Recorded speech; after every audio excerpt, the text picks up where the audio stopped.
Fish stocks are on the decline. There is a collective concern from Asia, Africa, the Caribbean.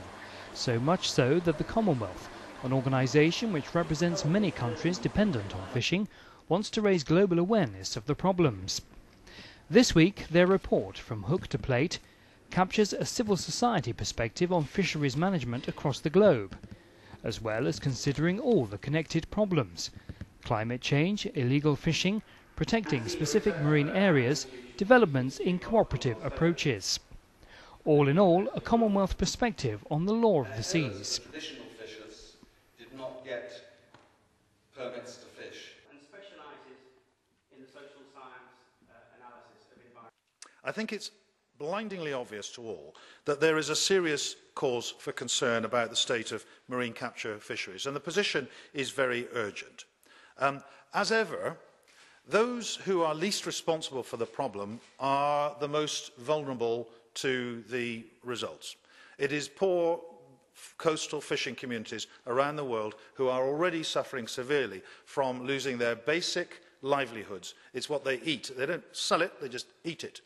But now in places like West Africa, for instance, there's evidence that because of loss of fish stocks, people are resorting to bushmeat hunting and other activities that are much less desirable than simple coastal fishing. The poor are greatly at risk, and this is a matter that certainly concerns all of us in the Commonwealth and indeed the world.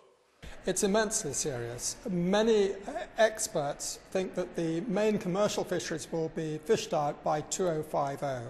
Our evidence is that fish capture peaked sometime in the mid-1990s, that all the main commercial fisheries throughout the world are fully exploited.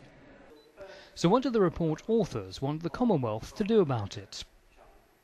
Three main things. We want them to set up a ministerial task force which will look at restoring fisheries, particularly within the exclusive economic zones of about 300 nautical miles off the coastline. Secondly, we want a special fishing conference called, at which both scientists, governments and the representatives of the fishing communities can be pulled together. And thirdly, we want a special fishing fund, which would, I think, develop capacity, particularly in the small states and the small island states, which at the moment are far too dependent on aid and international NGO support, much of which is quite fickle. From Hook to Plate will also provide a brief for Commonwealth heads of government when they meet in November this year in Trinidad and Tobago.